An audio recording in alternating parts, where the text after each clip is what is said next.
Good evening, everyone. Good evening, everybody. Thank you very much for being here with us this evening. Again, I know we have a lot of people who have been here the last few nights. I'm Nick Burns, the Executive Director of the Aspen Security Forum.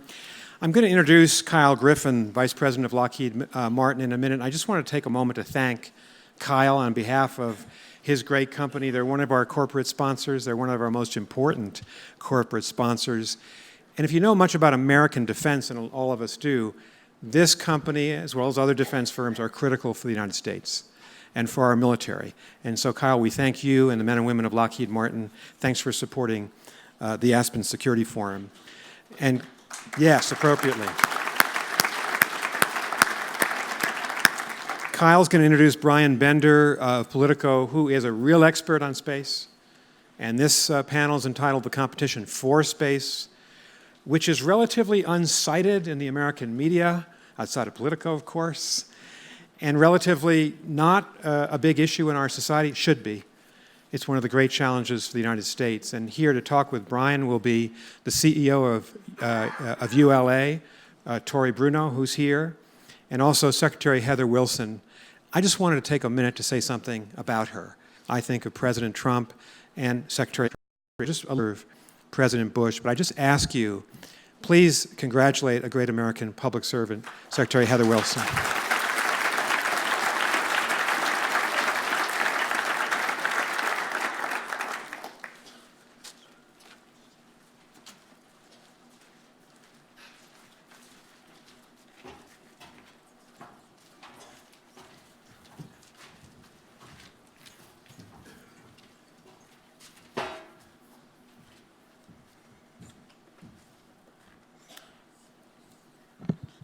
Again, welcome. My name's Kyle Griffin. I am Vice President of Special Programs within Lockheed Martin Space. I got to tell you, I am certainly delighted to actually be up here and introduce this session, the competition for space. It's certainly a topic that's been near and dear to my heart. I've spent my entire life in the space world. I reflect back in the early days, and I'll go back 50 years, and of course, with the anniversary of Apollo 11 coming up, I was a young boy, a very young boy, by the way, and I remember it used to be an event that would interrupt your lives. It would actually be one of those things, they'd roll in monitors, and you'd actually stop class, and you'd be able to watch launches and all the things that we were doing in space. And it wasn't just in the classroom, it was everywhere. I remember my parents would say, hey, they're getting ready for a launch, and it didn't matter what time of day or night it was. You got up, and you actually interrupted your life, and you watched that. And from that moment, very young boy in my life, it set me on a course that said, space is for me, and that's something that I want to concentrate on. And it's a career field that I've been in for the last 35 years. So it's been exciting, it's been evolving, and I will tell you, there is still intrigue and mystery in space. As we look at today, space is a very exciting time. Things are moving quickly. You see a lot of new competitors. You see a lot of new countries that are heading to space. We continue to be on the forefront of delivering all kinds of things to our nation, to our allies, as far as communication, reconnaissance, position, timing, and navigation, PNT, and then exploration. And of course, exploration really gets you excited.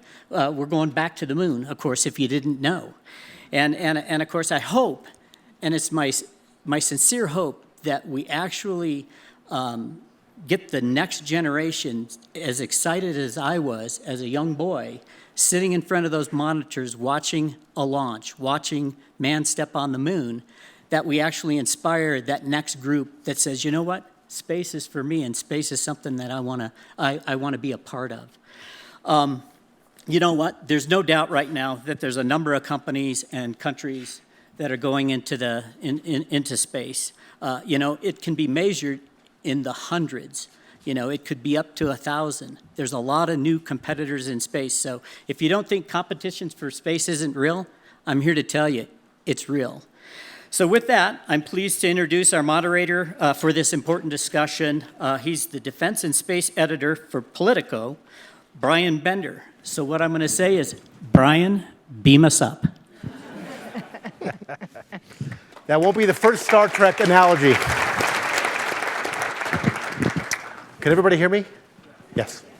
Well, thank you all. Thanks to the Aspen Institute. Thank you, Secretary Wilson. Thank you, Tory. I'm looking forward to a exciting, interesting, hopefully illuminating discussion.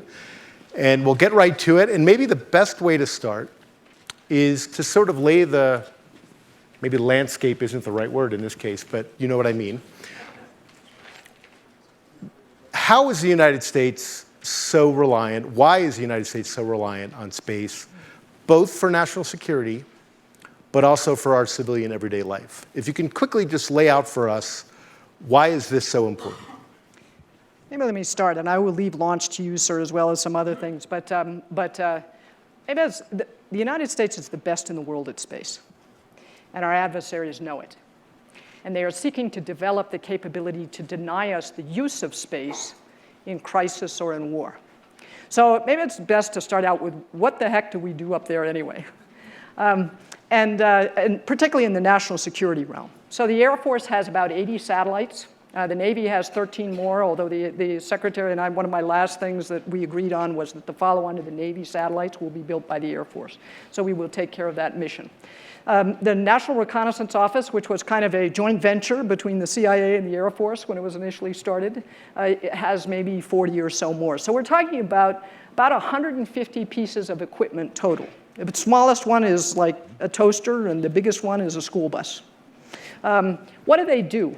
Well, of those 150 or so pieces of equipment, about 33 of them are GPS, position, navigation, and timing. So the blue dot on your phone is not provided by your cell phone company.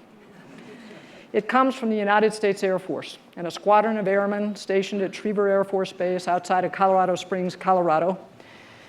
8 of them on a shift that run the GPS satellite constellation for the world that gives GPS coordinates to 1 billion people every day and enables about an $80 billion piece of our economy with GPS for the world. So position, navigation, and timing. We take pictures, we do intelligence from space, we do communications from space, we do weather from space, we do missile warning from space.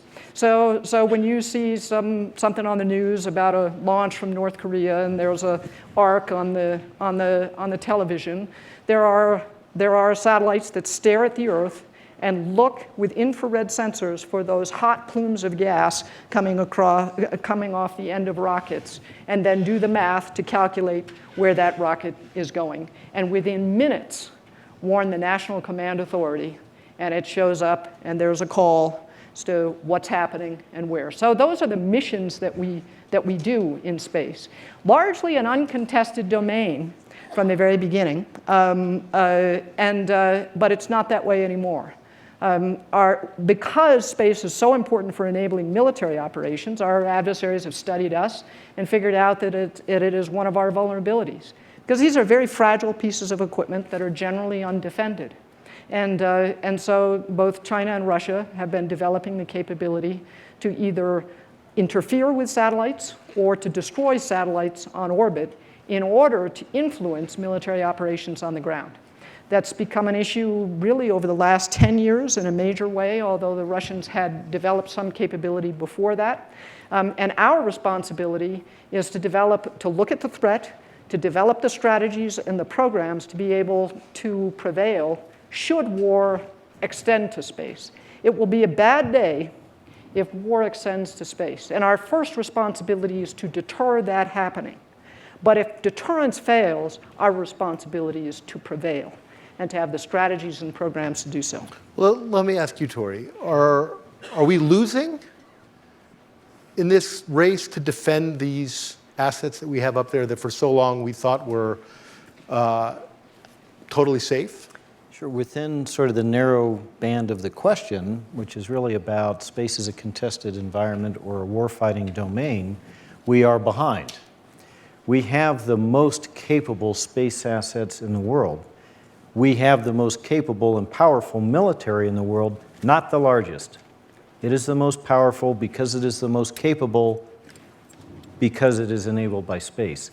That is why China and Russia have brought weaponization to space to take that away from us because they know they cannot contend with us on the surface of the Earth conventionally as we are currently capable of proceeding. And so they have ventured into this asymmetry of, well, we'll go take space away from them because that's far easier than taking an aircraft carrier or other conventional assets. We have not recognized that threat until recently. And so we are far behind countering that threat. We will catch up. This country has the most capable technological workforce and military on this planet. We absolutely will prevail, but right now we're behind in the race, and it's going to take some serious and hard work to fix that. Well, let me bore into that a little bit. So we're behind, in your opinion. The Chinese, the Russians, I assume other countries that you're talking about have developed capabilities, means to deny us the use of that space. Yes. Without getting into the classified world, can you be more specific? What do they have? What have they developed? Sure. What technologies, what skills, what capabilities that sort of fill out a little bit this threat picture? I mean, Sure. it's easy to say we're under threat. We're a little bit behind in catching up, but what specifically are we talking about? The Chinese in 2008 launched a telephone pole and destroyed one of their dead weather satellites, blasted it into 3,000 pieces of debris, which then created a lot of problems for other people's satellites. The Indians have that same capability. The Russians, 2 summers ago, there was a public article in their news media about that they had launched a maintenance satellite with a grappling arm. My question was, whose satellites are they maintaining? Theirs or ours? So satellites are very fragile things. And if you bump one, it tends to kind of close up, turn towards the sun and say, somebody bumped me, phone home. They have the ability to dazzle satellites with lasers or jam satellites. GPS is, we think it's a pretty cool technology. It's not just on your phone. It's the timing signal for the New York Stock Exchange. It's the timing signal for every ATM in America. Comes off the GPS satellites. And what it really is if you can see 3 satellites or 4 at a time, they have very weak radio signals with a timing signal on it. And you listen to a train and you hear the Doppler signal when it goes by, it goes, the same thing happens with radio waves. So you do the math and you can figure out where you are if you can see 4 of those satellites, but it's just a really weak radio signal. So if you stand next to it and you play something really loud, you can jam those signals. So they can jam, they can dazzle. They've developed the capability to knock down satellites from the Earth or to snuggle up against them and cause problems for them. And we haven't developed similar capabilities? I won't go there as to, let me talk a little bit about the threat and the strategy. No, let's talk about the strategy, because the first piece of effective strategy in space is protect and defend, which is if somebody's shooting at you to move, which means you have to have more fuel, or to have chaff and flares, shall we say. So you deceive a seeker that's coming in. So defend what we have on orbit. The second piece of an effective strategy is to stop the attacker. How do you prevent them from being able to destroy your highest value assets? So those pieces of a strategy, the third piece of a strategy, an effective strategy, and we've done quite a bit of work on this, is to proliferate, but it is for some missions. There are some people in industry who honestly want to sell low Earth orbit satellites. Low Earth orbit is 3 minutes from launch on the surface of the Earth to where that satellite is. So when India just recently tested an anti-satellite weapon, 3 minutes. Detect that launch and where it's going. You have very little time. And if those are unprotected satellites in a network, well, for communications and other kinds of things that may not have to really survive through the first phases of a conflict, that's probably okay. For some of our no-fail 99.99999% missions, like command and control for the nuclear deterrent, that's not okay. So proliferation of systems in some areas can help on communications in particular. And the final piece of an effective strategy is to create doubt in the mind of the attacker that he really knows everything we can do. It is to deceive and to create doubt. So those pieces of that strategy implemented in programs are the way in which we intend to dominate in space. I would add a fourth, maybe. So, absolutely, right? You need to absorb a blow. You need to get out of the way, and you need to shoot back and make them stop shooting. You also need to have, technical terms, situational awareness. Yeah. You need to know what is in space with you, whether it is threatening you, what its intent is. And space is enormously vast. It's worth appreciating the technical challenge. This will be like going back to the war in the Pacific in World War II, where there was a vast hemisphere of ocean, and the American and Japanese fleet spent a great deal of time just trying to find each other. And the seminal battles at the beginning of that conflict, Pearl Harbor, Japanese were unaware the carriers were gone. Battle of Midway, where the United States finally prevailed. By pure luck, we found them and correctly identified their fleet an hour or so before they found us, at a moment of vulnerability. Space is like that. We have, just to defend LEO, we have to contend with a sphere where on-orbit threats could exist that is 30% larger than the entire surface of the Earth. When we go to GEO, where our command and control satellites are, where our missile warning satellites are, that, by the way, are protecting you right now in the event that there were a launch from North Korea.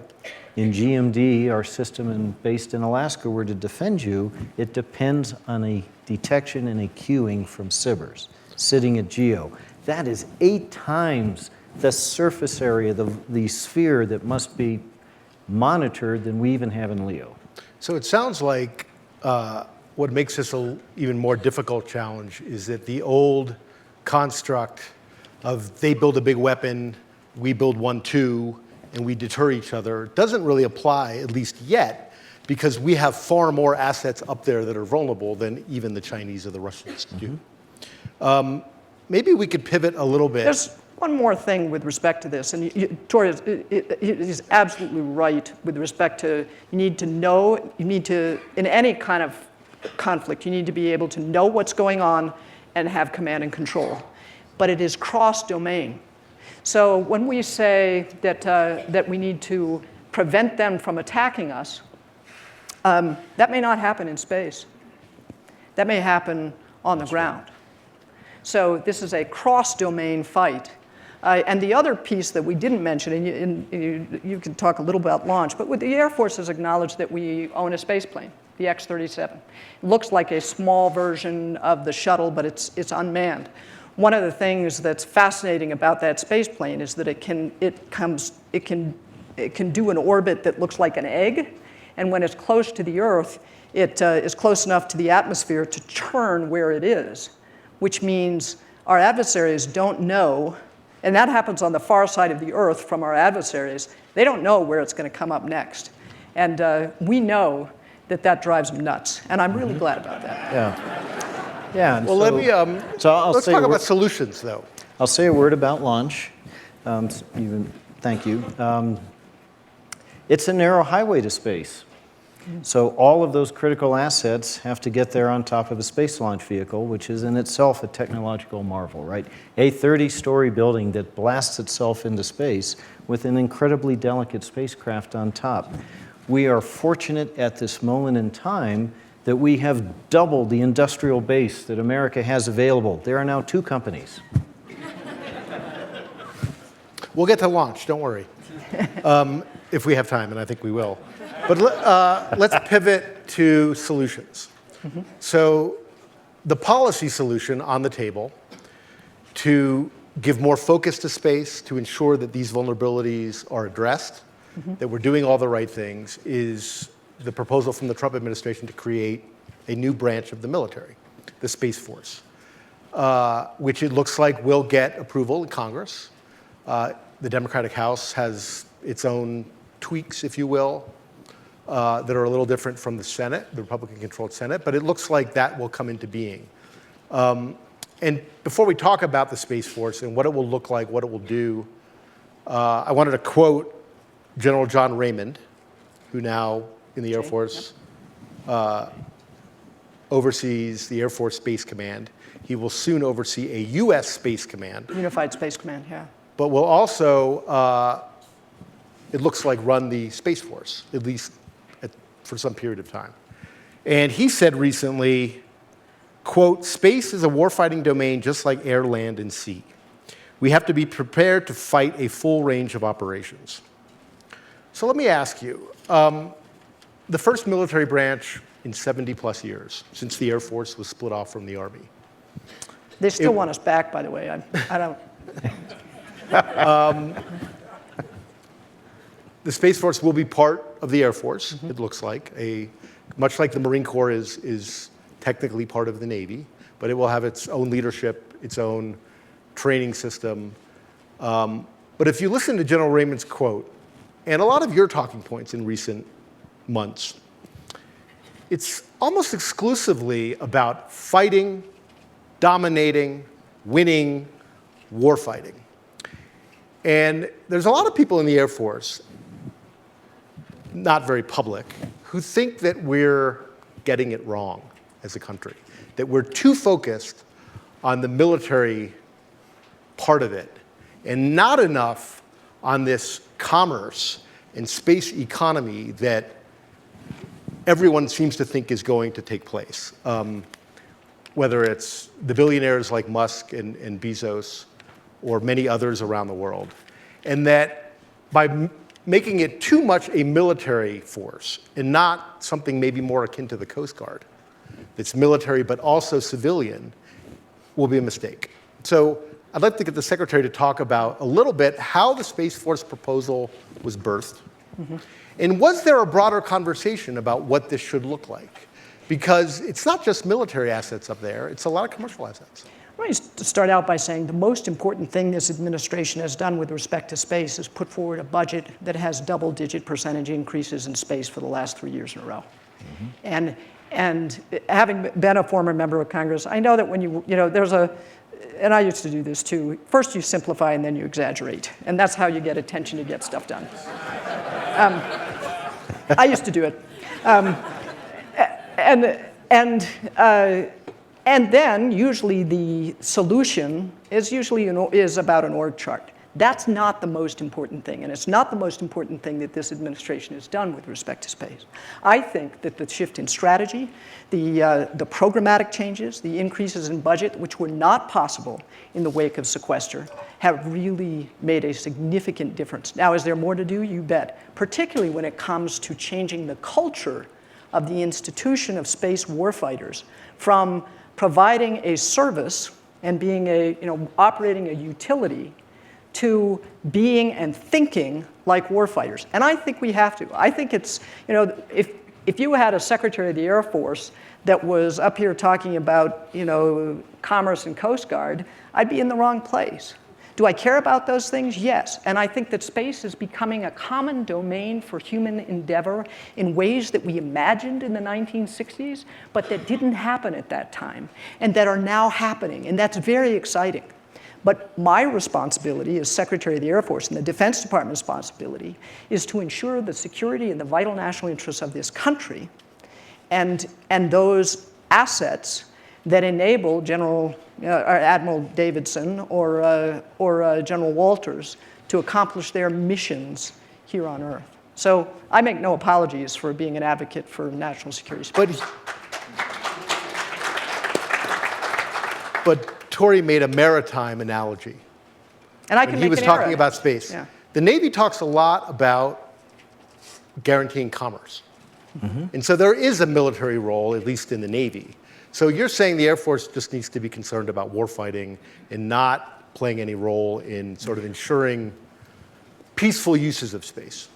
There are commercial assets that honestly we buy, and we're even moving more towards this, buying communications capability the same way that Verizon does or whoever your SATCOM provider is. So we buy those services. The question becomes, what are the capabilities that we need to have in crisis or war?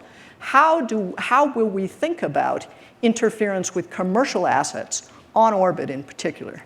And I have to say that one of the things that creates some doubt in my mind is these are all unmanned assets. We need a clearer policy discussion about what we would do if we seek to deter, we have to have the capability to take action. And we also have to let our adversaries know that there will be consequences for interfering with our satellites in time of crisis. And it must So be there's a credible. policy issue there too. Yeah. I would argue that we have already been to this movie. Turn of the 19th century, there was a vast explosion in international commerce that occurred across the high seas, and together with that, the United States Navy grew with that economic activity to both protect our military interests around the globe, but also to ensure freedom of navigation of the seas and our commercial interests in the commerce of the free world. This is no different. Space is the ultimate blue water ocean. Well, let's talk a little bit more parochially, maybe, about a different kind of competition.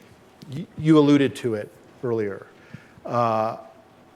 ULA, which I think many of us know, but maybe not all of us, is a joint venture between Boeing and Lockheed Martin, for a long time did not really have much competition in the market of space launch, particularly for government satellites or government spacecraft. You now have some pretty ambitious competition, not just in SpaceX, but pretty soon Blue Origin, Jeff Bezos' company. Tell us a little bit about how your company, which sort of was in the driver's seat,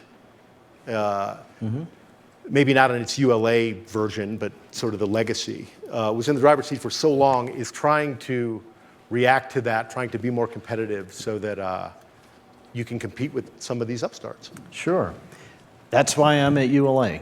So for the first probably 10, 11 years of ULA's existence, it was the only US company capable of launching the kind of satellites that Heather has described. And so that was our mission. We were almost an extension of the Air Force. And then the commercial industry matured around us, and we were able to have a second player. And so my job was to transform us from a company that had been set up to avoid a crisis in space that is rarely talked about. All the assets on orbit were running out of design life, all the replacements were late, and we were looking at big capability gaps, parts of the globe that we would not be able to watch, areas without GPS, communication gaps. Our job was to be part of the team that made sure that didn't happen, and we did it. Then all of a sudden, okay, problem solved, peace dividend time. Let's see if we can take advantage of a matured industry to introduce competition, to lower costs. So my job was to transform ULA to be a company that could be viable in that environment and continue to solve the national need. And so what we did was we restructured our company. We were able to shed the burden of having to have 2 redundant rocket systems to provide assured access, because now we could have 2 redundant companies doing that mission. We restructured, we streamlined, and people are often surprised when I say this, but I am happy to have competition in this field. It's healthy for the industry, it's good for the government, and it enabled me to have a case to develop a whole new class of heavy launch vehicle, which I am deep into right now, just starting the fabrication of the first flight vehicle of our new Vulcan rocket. And so we will have access to space that is so much more agile, so much more flexible. Even before our new rocket, our costs are down 36, 37% for the existing platforms, and it goes much lower when we begin flying in 2021. And fortuitously for our nation, that brief window of, oh look, no problems, no threats, we can take some chances and develop a bigger industry, gives us a bigger industry just at the moment that we have to contend with this tremendous strategic challenge of a contested environment in space. You talked about competition. There's a debate going on right now. The Air Force is fairly well along in a sort of high-stakes competition for the next generation of space launch vehicles to launch all of these assets that you've both been talking about. You said you're in favor of competition, but there are some members of Congress who would like to see more competition in that, more players have a shot at fulfilling some of these needs for the Air Force. You guys are against. What players would those be, Bryan? That would be SpaceX, I think, Okay. is the main one. Yeah. But you're opposed to that tweak. No, I am not. Now, And let me jump in here a little bit Yeah, before yeah, you, thank because we need to be clear about one of the things we're talking about here. There are more companies looking at launching things to low Earth orbit. As I said, that's 3 minutes away from the surface of the Earth. You can do that a lot of different ways with small rockets, and there are a number of different companies that do small rockets in a variety of ways to get them there. The real hard part is the hard part that ULA, SpaceX, and Blue Origin are in, which is 30-story high, heavy rockets that get things out to geostationary orbit. And how many of those do we need? There's no commercial company, really, that needs that. It's only national security launches. So how many are there going to be, and how many companies can close a business case? So that's really the question. And now over to you, sir. Yeah, so I want to... So in this case, you don't think competition really gets the government more bang for its buck because there just isn't enough of a market there for it to make sense? I'm not saying that either. No. So here's what I am saying. I am saying that, don't tell the Air Force, but they put together one of the most thoughtful, disciplined, and careful acquisitions I have ever seen in my 35 years of building rockets, nuclear weapons, and directed energy systems. This is an excellent procurement, and it is completely available to competition. It came in two pieces. The first piece was a development part where the government would co-invest with industry to develop new rockets with capabilities to serve this need. Public-private partnership, what a deal for the government. In my rocket, they're only covering about a third of the cost. I suspect that's true for the others as well. Anyone could bid. There are 4 domestic companies that want to be in launch, 2 that are and 2 that want to be there. All 4 offered proposals. Their plan was to select 3 and then co-invest in development while those, all 4 again, could offer proposals, which by the way are due on the 1st of this August, for the actual block of missions that would follow that, whereupon they would select 2. Why 2? Because that's all the market there is. More than 2 and there isn't enough business. Everybody gets to bid on the first try, not everybody won. Everybody will get to try again for the block of missions, they'll pick 2. When this is over, after that block, then it's back to the races again. There's what they call a phase 3 of missions, where everybody gets to bid again and gets to keep trying. So there was free and open competition. Everybody bid. One company lost. That's what happens when we have competition. It's not competition if everybody gets an award. Everybody gets to try again for the missions. 2 will be picked, and we'll see where we go from there. And your proposal is, you mentioned it, the Vulcan rocket. Yes. Talk to us a little bit about how that's going. I think most people who don't cover space or don't follow it that closely, but are interested in it, are familiar with SpaceX and its reusable rockets. This marvel that we can fire this thing up there and it could come back. Is there a reusable rocket in ULA's future? Yeah, so reusability is a great topic. I worked on the X-33 Venture Star. You probably remember that one. That was a really cool single stage to orbit, glide back, fully reusable vehicle. We couldn't get the damn liquid oxygen tanks not to leak, so that program never happened. But we have basically 3 ways to try this. We can do glide back like shuttle, we can do propulsive flyback like SpaceX, and we can do component reuse. ULA... By component, you mean just smaller parts of the rocket come back? So in propulsive reuse, you bring the whole booster back. In component reuse, you might look at the booster, as we have done, and said, well, 2/3 of the cost of that thing is just one piece, just the engine. Without the engine, a booster is an empty aluminum gas tank. So you get innovation with different people trying different things. We plan to do component reuse. After we are flying Vulcan and have it well characterized, we move on to something we call modular reuse, where we will separate off the engine section and we'll capture it and recover that. The reason we're starting there is because that is the least challenging economic hurdle. I have no need to land on Mars vertically and take back off. The only thing I want to do is save money. My competitor has a broader mission in mind, and that's fine, but it drives you to a technique that is very, very difficult. You have to hypersonically re-enter back in first. You got to fly into your own plume. You get temperatures over 6,000 degrees Fahrenheit, which will melt steel in a heartbeat. You have to refurbish. And then because of all the additional costs involved, we think you got to probably average in your fleet 10 reuses per booster to make this pay. They're doing under 2 now as a fleet average. And So I guess they're the on their answer way is- to well, I'll just say, I encourage them to keep going. We're going to start with an easier challenge. Sometimes you want to be the first to do something. Sometimes you want to be a second. One more question about your rockets. You've had some problems with the Atlas, the current one. Reports have ranged between a battery problem to an engine problem. Sure. And that there could potentially be an impact on the Vulcan if Oh, it's no, the no, kind no. of technology No, you no, would no. use for that. This is a routine thing that happens. So let me just point out, because I've seen the stories too, oh my gosh, they're not on time anymore, they're late.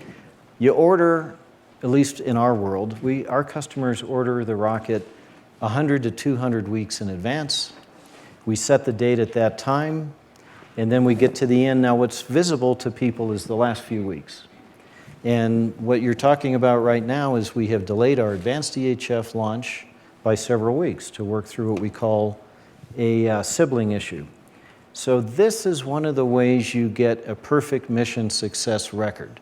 133 in a row. No one in the world has done this. Pretend that's wood. We got a part on our rocket.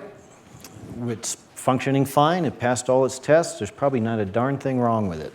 Meanwhile, way back in a lower level sub-tier, a piece, the same part, is being fabricated. It goes through its normal testing in the factory and it fails. Our process is to immediately declare all parts in the world that haven't been flown yet to be suspect. They're all guilty till proven innocent. And then we take the time that is required to show that either the part on the rocket is fine or we remove it, examine it, and replace it. That's what we're doing right now. This is routine. We do this all the time. And it's one of the ways that you get this kind of success record. We remain the world's most on-time launch provider. Our average is to be within about 2 weeks of the date we set 200 weeks earlier when we fly. The industry average is 3.5 months, and there are unnamed players who are around 3 years. I won't mention their name. Before we get to audience questions, let's talk a little bit about the future. We talked a little bit about the Space Force, and correct me if I'm wrong, but the Space Force, at least initially, it's sort of baby steps, if you will, is going to better organize, perhaps better fund some of the things, a lot of the things we're already doing in space. But I think there's this public perception when you hear about the Space Force of Luke Skywalker flying in an X-wing fighter around the Earth and I want that job. I want that job. and You're a pilot, fighting right? the next Clone War. Obviously, we're not there yet, but there is talk about doing, and some other countries like China are already doing this, moving a generation ahead and refueling spacecraft in space, so you don't have to worry about bringing something back, or just in most cases throwing it away or letting it just go into deep space as junk. So refueling in space. You mentioned a little bit fixing satellites in orbit. So things getting old, you can go up there, you could repair it. The commercial side of the space industry is looking at a lot of these things. But you don't get the sense that the government is, that the Air Force is really investing in these kinds of things. Why is that? Or is that changing? Are we going to start seeing some of these really new ways of operating in space that would help the military, but also might also help the civil side? Say a couple of things about organization and then about acquisition. On the organization side, probably the most important thing and something there's wide consensus on was the need to reestablish a combatant command for space. And Jay Raymond is the first commander there. We had one until 9/11, and then they reorganized the commands, and we no longer had a combatant commander for space. I think that that was done in the last defense bill. Jay Raymond is the first commander, and that's moving forward. With respect to priorities for acquisition and some of these new technologies, we will leverage off of what's going on in commercial industry. And in fact, I think the Air Force has been the most aggressive at using new authorities that we have to buy things and setting up consortia. The Space and Missile Systems Center does almost all of the space procurement out of Los Angeles. We set up a consortium of new companies and put out, we wanted to do things in different ways. We put out solicitations. The companies put in proposals. They tended to be short proposals. Average time between solicitation and contract award was 91 days, which is unprecedented. And 75%, so there's over 250 companies now in this consortium, this space consortium for space innovation, supplying the Air Force now. 75% of them had never done business with the government before. We also set up a pitch day, and the next pitch day in October will be focused on space. The first one, we took some of our other harder problems on software and some other things. And we said, look, we want to change the way we work with small business and innovative business, and take away that sign that like at the roller coaster that says you have to be this tall to play. Take that away, and we changed our systems quite a bit to get the time down to get from RFP to contract award, but it still wasn't good enough. And so we worked with the lawyers, and we got a way to pay progress payments with a government credit card. And then we set up a pitch day, and we had over 400 companies put in proposals. That pitch deck, no longer than 5-page summary on some hard problems. We narrowed that down to 50 companies or so. They came to New York. We had our prime contractors were welcome to come as well. They pitched their ideas, and we made commitments there for over $8 million on that day, swiped a government credit card, and thank goodness for this guy at Bank of America who was he thought we were laundering money with a credit card.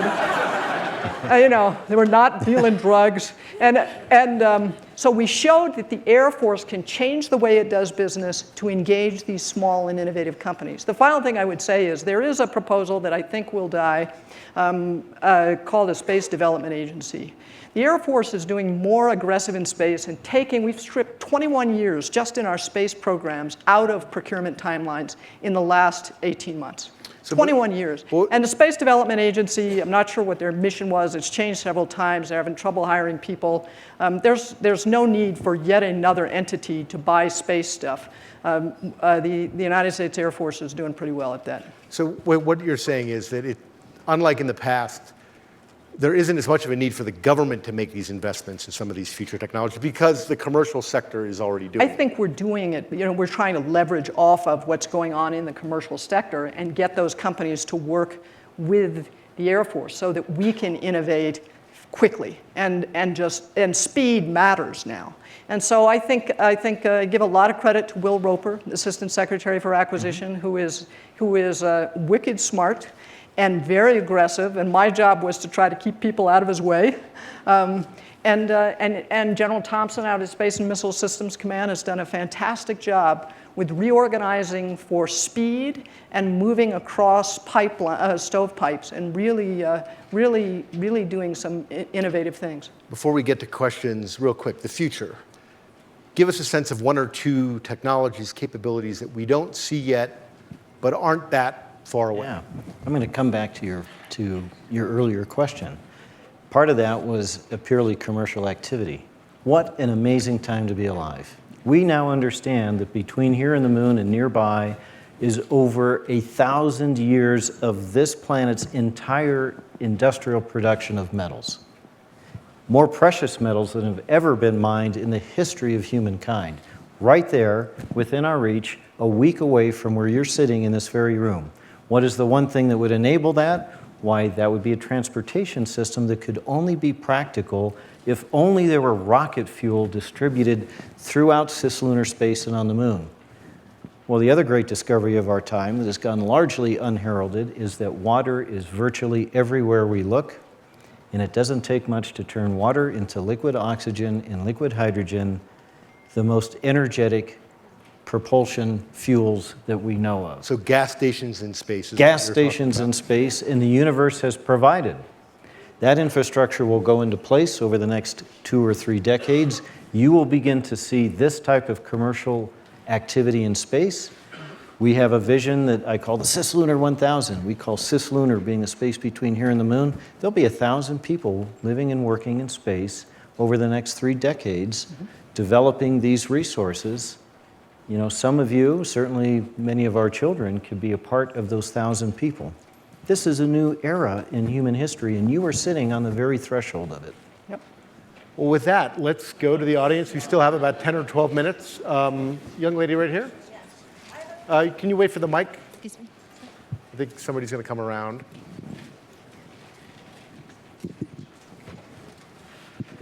Thank you so much, and thank you all for being here. I have a question. I'm going to follow up on the technology question that you brought up, Bryan, on in the future that we have in space. And last week in the Wall Street Journal, they talked about that China had used quantum teleportation to transport particles to their satellite, and I was wondering where we are with teleportation and how you feel about that.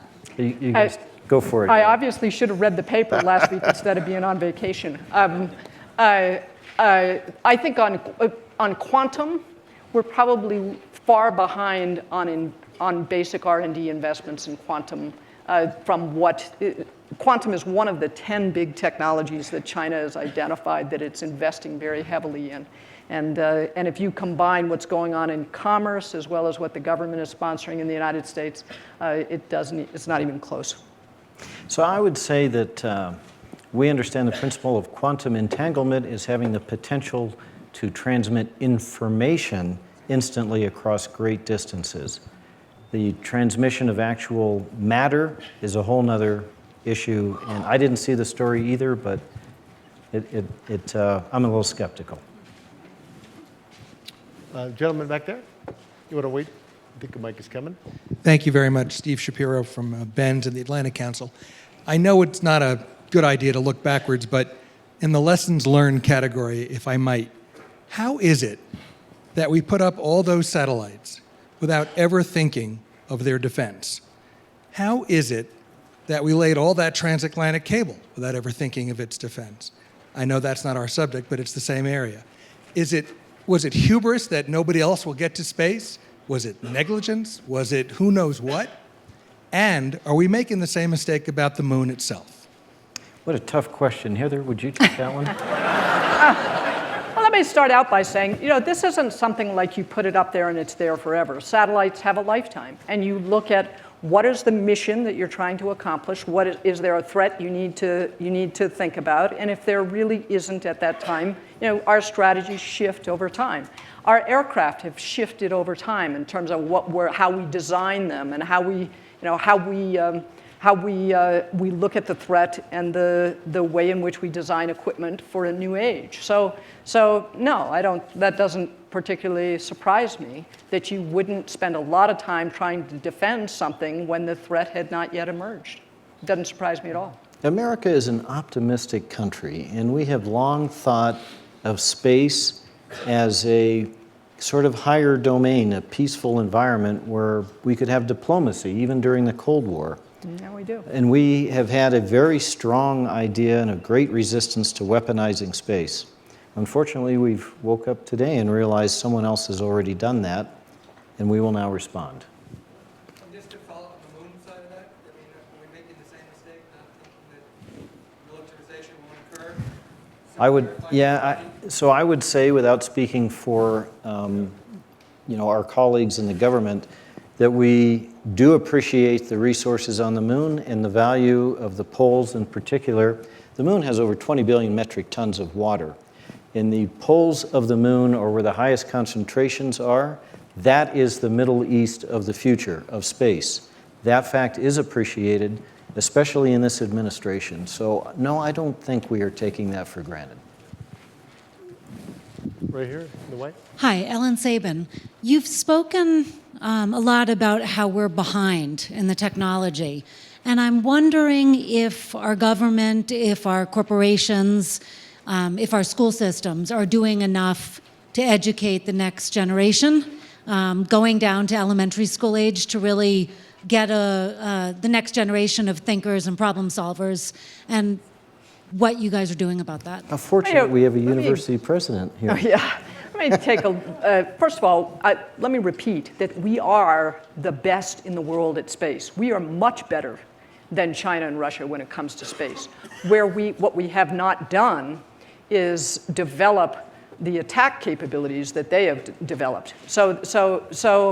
And the ability and the strategies to respond to that threat until really the last decade. So let's be careful about saying behind. And we had this conversation this morning. Somebody mentioned that, gosh, the Chinese landed on the far side of the moon, and they must be ahead of us. And it's like, well, we just landed on Mars for the second time, right? So in perspective, I do think that there is the opportunity now to inspire a whole nother generation. That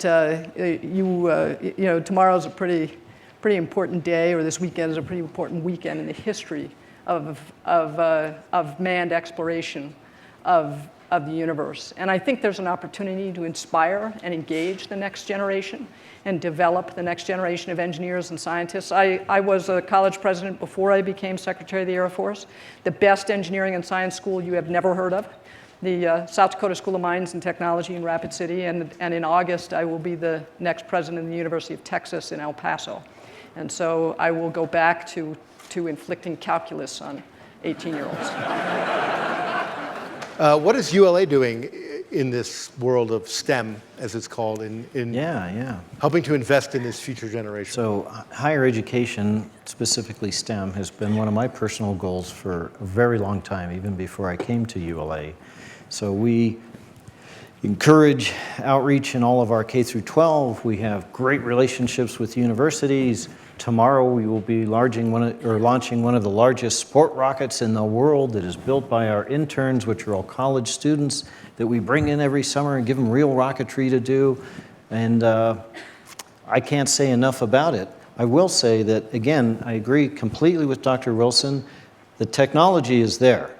What we have not done is apply that technology to warfighting in space. That's what we're behind on. That's what we need to do now. We do not have nearly enough STEM graduates. Our engineering and science workforce is far too small for this challenge, and we need to do significant material things to increase the size of that workforce. Thank God she's going to this university to crank out more engineers to come and work at ULA. Let's go to Julian.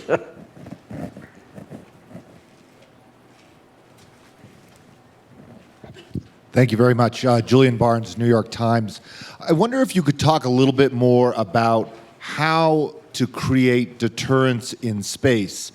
The Iranians shot down a drone, and that was not considered something that required a kinetic response. Would a future administration think that the shooting down of a satellite is something that required a military response if no one was hurt?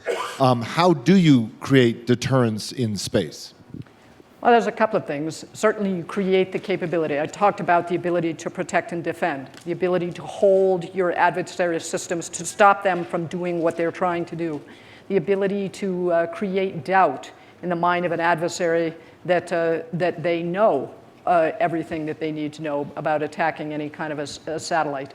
I do think that there is a declaratory policy that we really haven't developed yet. When I went up for confirmation 2 years ago, I had a sentence in my opening statement that I drafted that said space and warfighting in the same sentence. And someone who was still there in an acting capacity from the previous administration struck that out because they didn't want to talk about space and warfighting in the same sentence. My response to that was, you'll have to get somebody more senior to tell me to take it out. But think about this. 2 years ago, the Chief of Staff of the Air Force, Dave Goldfein, could not say space and warfighting publicly in the same sentence. We've come a long way in talking about the threats that are there and the things that we need to do about them. I do think that there are some policy issues, both declaratory, you have to have the capability to act, and you have to have you have to demonstrate that capability sometimes, and then you have to have a declaratory policy that says, we will take appropriate action if our assets are interfered with. So I think those are policy decisions. There's one other piece, and that is delegating authorities to the appropriate level. A staff sergeant in Afghanistan has more guidance on rules of engagements to be able to kill someone than the Secretary of the Air Force or the Secretary of Defense has on flying close to another satellite. Those authorities are kept at the presidential level. So you've got to get the authorities at the appropriate level as well, which are policy decisions. That's right on. Just to add to that, yeah, I spent a career in deterrence. This is right on. You must credibly hold at risk assets that foe values so highly that it's not worth it to change the status quo. You must have a declarative policy, you must have the technical capability, and they must believe that you have the will to act. A subtlety that is also important, I think, to appreciate is you must have a well-understood ladder of escalation, because people will test you. So you need to be able to start down this road, show them your resolve so that they can back down. Secretary Wilson, before we close, you mentioned tomorrow's anniversary, 50 years since Neil Armstrong, Buzz Aldrin walked on the moon. We're going to go back. That's the plan by 2024. But I want to throw you for a loop here a little bit. And it's a yes or no question. And try your best to say yes or no. Okay. The deputy administrator, former deputy administrator of NASA, Lori Garver, wrote a piece that I think was published yesterday in the Washington Post that basically said, we are getting it wrong. NASA should be focused on earth science and climate change. It is such a leader in that area. Why are we focusing on going back to the moon and going to all these other places? Secretary of Defense, former Secretary of Defense William Cohen, former Republican senator from Maine, told me this week, the greater challenge is not going to be whether we go to Mars, but whether we save this planet from becoming Mars. Are we whistling past the graveyard here? Yes or no? No. We need to go back to space. No. Why did I think you were going to say that? You asked me for a one-word answer. I mean, we could go on about these things, No, but I why think are we a we'll- spacefaring nation? So you don't see it as either or. It's both. There are limitless resources in space, virtually limitless. What's going on here on Earth? Competition over ever-diminishing resources, sadly, often in conflict, when right there is an abundance that defies human imagination. You want to save Earth? Go there for your industrial capacity so that you don't have to do it here. And with that, I want to thank both of you for being here today. Thanks, man. Great job. And with that, everybody enjoy the night. I think we're off.